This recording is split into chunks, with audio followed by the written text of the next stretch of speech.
শিল্প বিপ্লব বলতে বোঝায় শিল্পের ক্ষেত্রে ব্যাপক অগ্রগতি। ঐতিহাসিকদের মতে 1760 থেকে लेकिन ये साला कर क्या रहा है यहाँ पे? খ্রিস্টাব্দ নাগাদ ইংল্যান্ড। ও ভাই লাইন চলে এসছে, কি গরম। হ্যাঁ, কালকে পরীক্ষা দারুণ পড়তে হবে।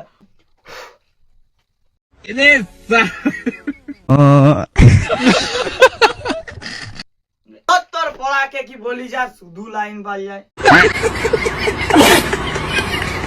A few moments later. শিল্প বিপ্লব বলতে বোঝায় শিল্পের ক্ষেত্রে ব্যাপক অগ্রগতি বা আমূল পরিবর্তন।